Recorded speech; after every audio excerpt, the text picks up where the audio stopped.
Most of you have subconscious blocks or associations with the things that you're seeking to materialize. We all go through those periods in life where life is just beating you in continuously, mercilessly, just L after L after L after L. If the world has ever felt against you, it is because you are unaware of an aspect of yourself that is against you. The stronger the emotional charge, that more likely it has the capability of entering your subconscious mind. You don't realize one thing in particular. There's an aspect of your consciousness.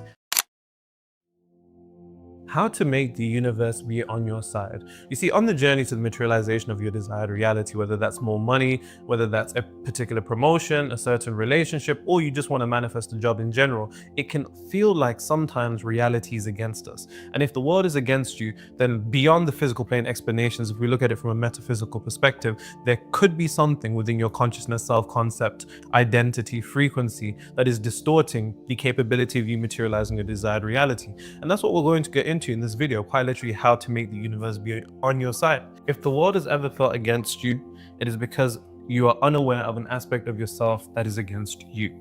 And like I said, it's important that we're able to definitively define the distortions that are making things unnecessarily harder than they need to be. Now, there's something that you have to be aware of. The subconscious mind primarily is programmed, impressed by, reprogrammed by emotion. Emotion is the true language of the subconscious mind. We can understand this by looking at the concept of trauma. Trauma doesn't just have to be some extreme worst case scenario. From a point of metaphysics, trauma is nothing more than intense negative emotion.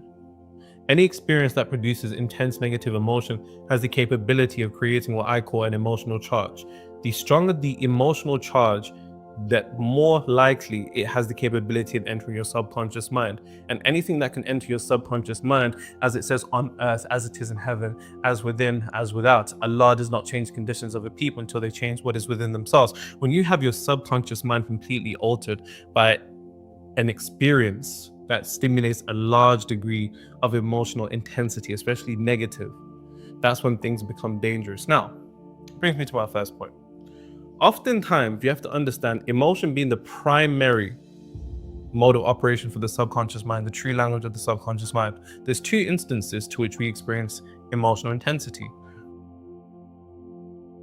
One is through experiencing it or observing it. Now, you have to understand one thing in particular. This can either be one or two things. It can either be your own personal experience or something that you've observed. But the underlying base foundation is emotional intensity with negativity. And when it comes to experiencing a reality where it seems to be the world is against you, you have either experienced this yourself or you have observed it. And for most of us, we observe it in those around us. I remember those times growing up where, I'd have this deep pain watching my mom continuously struggle and attempt to make things happen and things not go the way that she wanted. And for a large part of the time, I genuinely thought that the world was against her. And based upon that particular observation, it begins to do something very, very dangerous. You see, once we begin to observe a particular situation, that situation has the capability of creating intense emotional negativity. That emotional intense negativity creates a charge.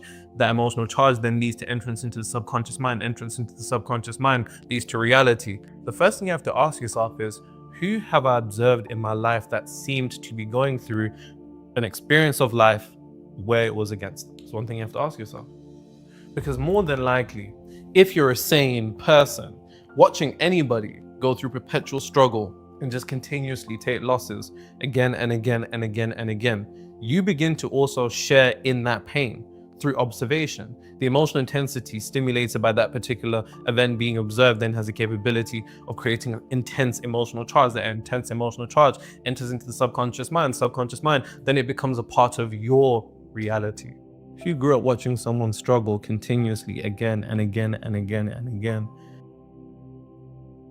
and you began to feel and share in the intensity of the negative emotion, I can almost guarantee you, predicated upon that, more than likely it has entered your subconscious mind, whether you realize this or not. I need you to understand something. If you're unaware of the experiences that your subconscious mind has been through, you're going to be unaware of the blocks that you're going to potentially have when it comes to materializing what it is that you want.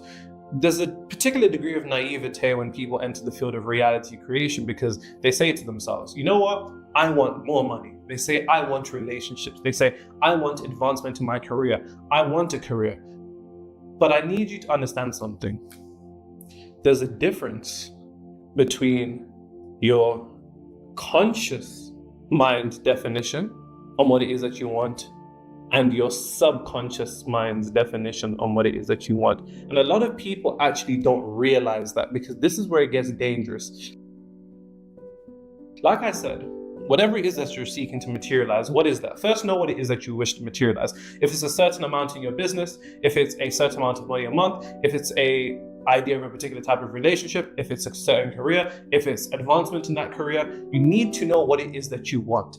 Because what you're not taking into consideration is that there's a difference between what your conscious mind's definition on what you want is and your subconscious mind's definition on what you want. And the unfortunate thing is that when it comes to the materialization of our desired reality, it comes from our subconscious mind. Your subconscious mind is the womb of reality.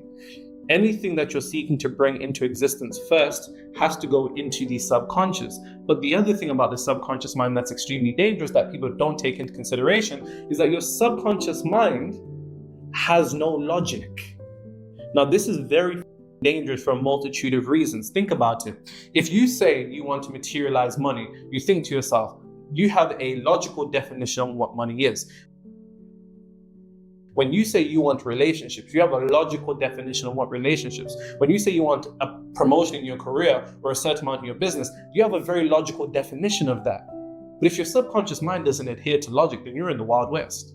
It really doesn't even matter what it is that you say you want. What matters is what your subconscious mind's definition on what you want is. And this is what a lot of people don't realize. Because the subconscious mind has no logical rationale, you have to take into consideration what your subconscious mind holds as a priority.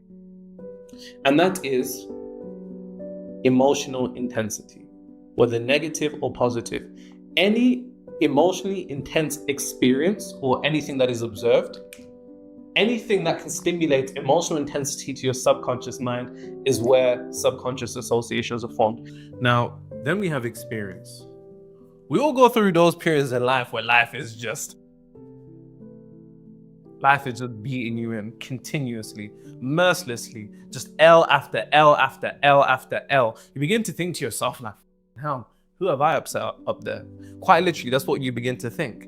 And predicated upon that experience, once again, it's not necessarily about the observation or the experience. It's about the emotional intensity that is stimulated. The emotional intensity that is stimulated is what reinforces itself into the subconscious mind. And we've all been through this.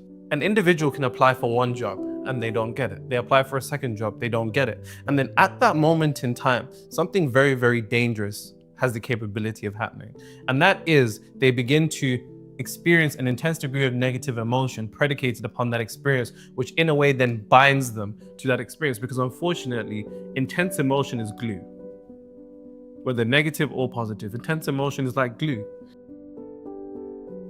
And it begins to glue you to that particular condition and circumstance, which then enters into the subconscious mind, and then you solidify it as an actual part of your experience, which then just keeps you again and again and again in that cycle. The same thing can be seen in relationships. Individuals that just seem to have no luck with relationships will try it once, twice, maybe a third time. And then once again, the emotional intensity with negativity is stimulating an emotional charge, which then enters into the subconscious mind, and then that becomes a part of their experience. It's the same thing with money. An individual, if you observe somebody struggle, who seem to have the financial aspect of life perpetually against them, it's the same thing again. The emotional intensity cultivated from the observation or your own personal experience then has the capability of reinforcing itself into your subconscious mind. Then when it reinforces itself into your subconscious mind, it becomes part of your world. Then when it becomes part of your world, you say, that's just how it is.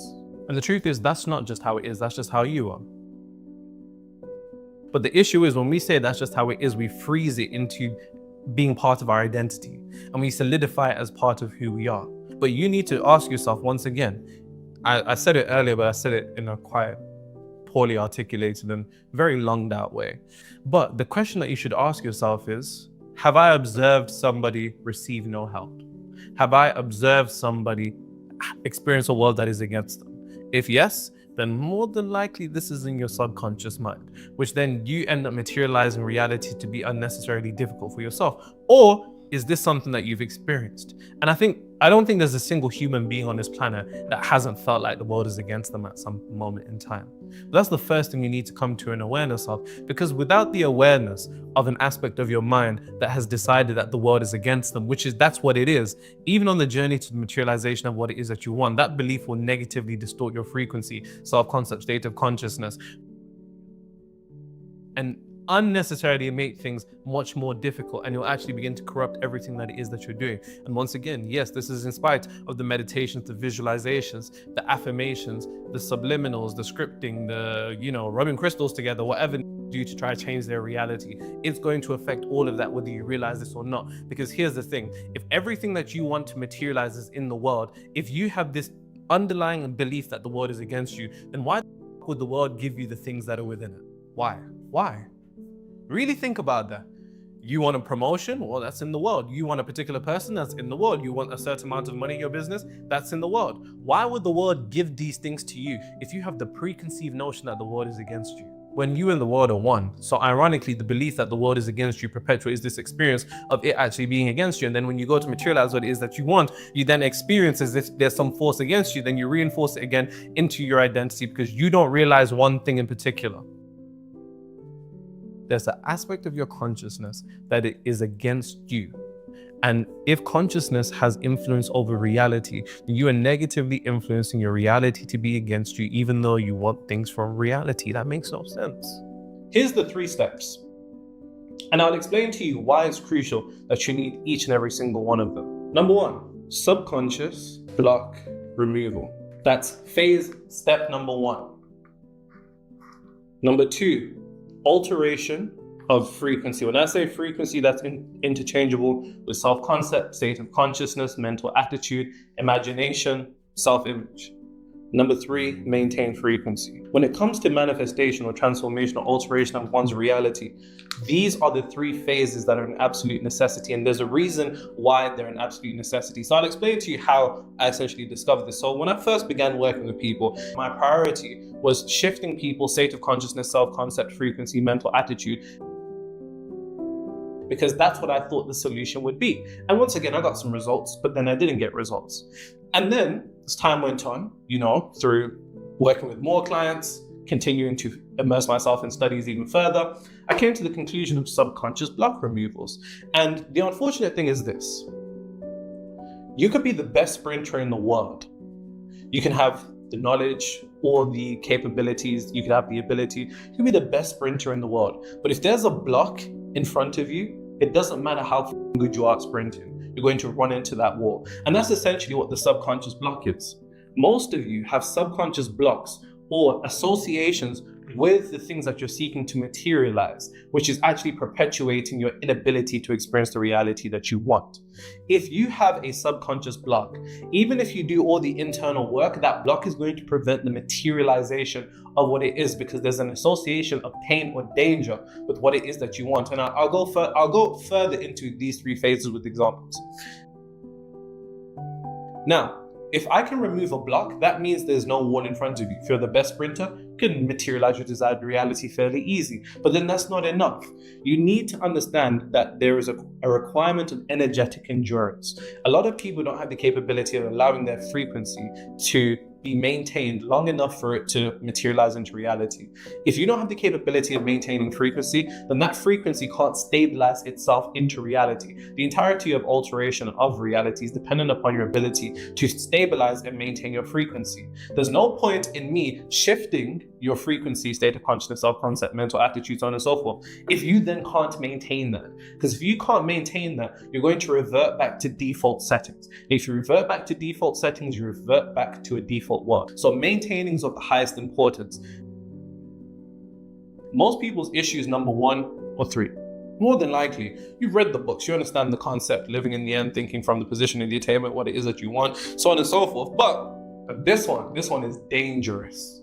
This one is so powerful that when I first work with clients, this is the first thing that I look for. And practically every client of mine cries on that phone. Cool. Because when I show it to you, it's going to hit you like a light bulb moment. But then it's about your ability to maintain that. This is the easiest part.